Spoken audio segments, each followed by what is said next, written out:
بہت ساری احادیث اور واقعات فضائل درود میں ملتے ہیں۔ آج انشاءاللہ ہم ایک بڑی خوبصورت حدیث پاک درود پاک کی فضیلت کے بارے میں سنیں گے۔ سرکار دو عالم صلی اللہ تعالی علیہ وسلم کا فرمان عالی شان ہے، من صلی علیہ صلاۃ واحدۃ صلی اللہ علیہ عشرہ، جس نے مجھ پر ایک بار درود پاک پڑھا رب کریم اس پر اپنی 10 رحمتیں نازل فرماتا ہے۔ فرمایا ومن صلی علیہ عشرا صلی اللہ علیہ مئۃ، جو مجھ پر 10 بار درود پاک پڑھے اللہ کریم اس پر اپنی 100 رحمتیں نازل فرماتا ہے۔ ومن صلی علیہ مئۃ صلی اللہ علیہ الفا، جو مجھ پر 100 بار درود پاک پڑھے اللہ اس پر 1000 رحمتیں نازل فرماتا ہے۔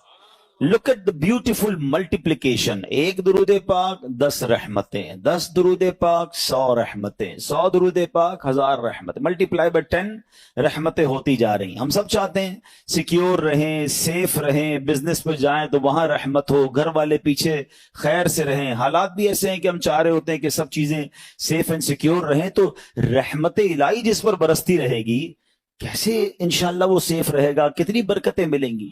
تو the more you want to get the رحمت of اللہ سبحانہ و تعالی، the more you recite درود پاک، جتنی رحمتیں چاہیے آپ اتنا درود پاک پڑھتے جائیں، ملٹیپلیکیشن ہوتی جائے گی۔ مگر اس حدیث کا جو اگلا پارٹ ہے وہ اور خوبصورت ہے۔ اللہ کے حبیب علیہ السلام فرماتے ومن صلی علیہ الفا، جو مجھ پر 1000 بار درود پاک پڑھے زاحمت کتفہ کتفی علی باب الجنہ، آقا فرماتے ہیں جنت کے دروازے پر اس کا کاندھا میرے کاندھے سے چھو رہا ہوگا۔ یعنی ہم سب کی تمنا تو یہ ہے کہ پیارے آقا علیہ السلام کے پیچھے پیچھے جنت پہ چلے جائیں، یہی ہمارے لیے بہت بڑی بات ہے۔ مگر کاندھے سے کاندھا کس کا ٹچ ہوتا ہے؟ امام صاحب اعلان کرتے ہیں نا، کاندھے سے کاندھا ملا لیں، صفے درست کر لیں، it means very next to me, بالکل جو میرے برابر میں ہوتا ہے نا، میرا کندھا تو اس سے ٹچ ہوتا ہے۔ تو آقا کیا فرما رہے ہیں صلی اللہ تعالی علیہ وسلم، 1000 بار درود پاک پڑھنے والے کا ڈور آف ہیون، جنت کے دروازے پر میرا کاندھا اس کے کاندھے سے چھو رہا ہوگا۔ کتنا کتنا کمال کا وظیفہ ہے۔ تو پلیز اپنی زندگی میں درود پاک کو شامل کیجئے۔ بہت سارے لوگ ملتے ہیں کہتے ہیں کوئی وظیفہ بتا دیں، کوئی سولیوشن بتا دیں، کوئی اچھا سا وظیفہ بتا دیں۔ سچی بات بتا کیا ہے؟ ہر درد کی دوا ہے صلی علی محمد، ہر درد کی دوا ہے صلی علی محمد، تعویذ ہر بلا ہے صلی علی محمد۔ اللہ کرے کہ ہم اس کو انڈرسٹینڈ کرنے والے بن جائیں اور ہماری زبان درود پاک سے تر رہے۔ آئیے مل کر محبت کے ساتھ بآواز بلند درود پاک پڑھ لیں۔ صلو علی الحبیب صلی اللہ تعالی علی محمد صلی اللہ علیہ وسلم۔ آپ کی ایج تھی ایک روایت کے مطابق 18 یا 20 سال۔ اب جس ایریا میں رہتے تھے وہاں ہوتی تھی بت پرستی، لوگ بتوں کی پوجا کرتے تھے۔ آپ ان بتوں سے بڑے بیزار تھے، اب اللہ وحدہ لا شریک کی عبادت کرتے تھے۔ تو ہر سال اس علاقے میں، اس ولیج میں ایک میلہ ہوتا تھا، اس میں شراب پیتے تھے لوگ، ناچ گانے کرتے تھے، جو بھی ان کو خرافات کرنے ہوتے تھے۔ تو انہوں نے کہا کہ آپ بھی چلیں، حضرت ابراہیم کو بھی بلایا۔ آپ نے کہا میں نہیں جاتا۔ سارے گاؤں والے چلے گئے، آپ اکیلے اس گاؤں میں رہ گئے۔ آپ نے کہا یہ کدھر جاتے ہیں، بت خانے میں جا کر کیا کیا کرتے ہیں۔ آپ اس بت خانے کے اندر چلے گئے، جو بھی ان کا ٹیمپل کہہ لیں، مندر کہہ لیں، آپ اس کے اندر گئے۔ آپ نے دیکھا عجیب عجیب قسم کے بت بنے ہوئے ہیں، کوئی چھوٹا ہے کوئی بڑا ہے۔ آپ کو بڑا غصہ آیا، آپ نے کلاڑا لیا، کسی کا ہاتھ توڑا، کسی کا پیر توڑا، کسی کا ناک توڑا کہ یہ اس کی عبادت کرتے ہیں۔ اور جو سب سے بڑا بت تھا اس کے کاندھے پر کلاڑی رکھ کر آپ باہر آ گئے۔ جب وہ سارے لوگ شرابیں پی کر عیاشیاں کر کر واپس آئے تو جب اپنے ٹیمپل کے اندر گئے تو حیران ہو گئے کہ یہ بتوں کو کس نے توڑ دیا، ہمارے خداؤں کو کس نے ہاتھ پیر توڑ دیے۔ بڑا غضب، بڑا غصہ، ڈھونڈو کس نے کیا ہے؟ کہا ایک ہی نوجوان ہے جو ہمارے ساتھ نہیں چلا تھا، یہ اسی نے کیا ہوگا۔ حضرت ابراہیم علیہ نبینا علیہ السلام کو لائے اور کہا کہ یہ کس نے کیا ہے، آپ بتائیں۔ آپ نے بڑا لاجیکلی جواب دیا کہ انہی سے پوچھ لو نا، جو سب سے بڑا بت ہے اس سے پوچھ لو، دیکھو کاندھے پہ کلاڑا بھی اسی کے لگا ہوا ہے۔ تو وہ کہتے ہیں یہ تو جواب نہیں دیتے. اب ذرا دیکھیں لاجیکلی ڈیمونسٹریشن کیسا کیا, پریکٹیکلی. کہتے ہیں نا کہ کچھ چیزیں پریکٹیکلی سمجھائی جاتی ہیں. آپ نے کہا اسی سے پوچھ لو نا جو سب سے بڑا ہے اور اس کی کاندھے پہ کلاڑا بھی رکھا ہے, یہ بتا دے گا کس نے توڑا ہے. تو وہ کہتے ہیں کہ یہ تو جواب نہیں دیتے. اللہ اکبر. اب اس پوائنٹ کو لے کر حضرت ابراہیم علیہ نبینا علیہ السلام نے کیا خوبصورت, جس کو کہتے ہیں جواب دے, جو آپ نے جواب دے وہ قرآن میں موجود ہے. آپ فرماتے قال افتعبدون من دون اللہ ما لا ينفعکم شیئا ولا یضرکم, کہا کہ تم اللہ کے سوا ایسے کو پوچھتے ہو جو نہ تمہیں نفع دے سکتا ہے نہ نقصان دے سکتا ہے. اف لکم, تف ہے تمہارے اوپر. وَلِمَا تَعْبُدُونَ مِن دُونِ اللَّهِ أَفَلَا تَعْقِلُونَ, کہتے ہیں تم ان بتوں کو اللہ کے سوا پوچھتے ہو, تف ہے تم پر, تمہارے اندر عقل نہیں ہے, تمہیں خود نہ نفع دے رہے ہیں نہ نقصان دے رہے ہیں. یعنی پریکٹیکل کر کے بتایا نا.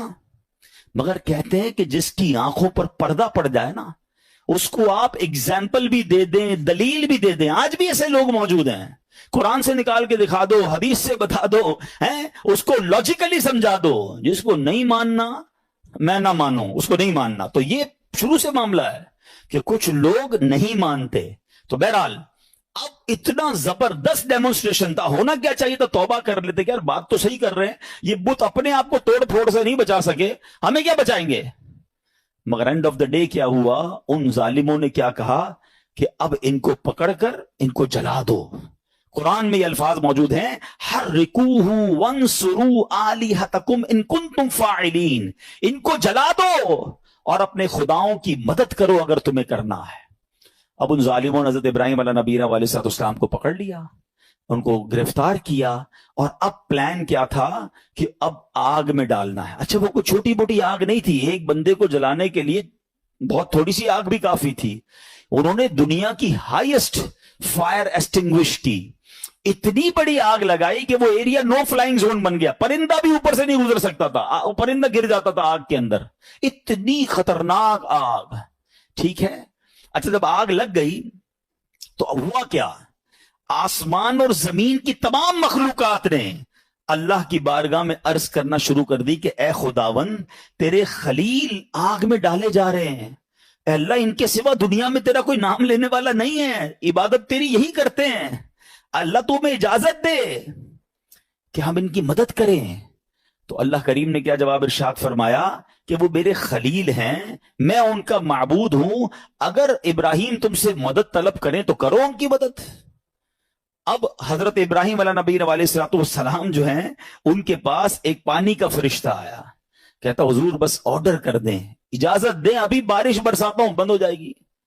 اب فرماتے مجھے تمہاری مدد کی ضرورت نہیں ہے, میرا رب دیکھ رہا ہے, اگر وہ چاہے گا تو میری مدد کر دے گا, باقی مجھے تمہاری مدد کی حاجت نہیں ہے.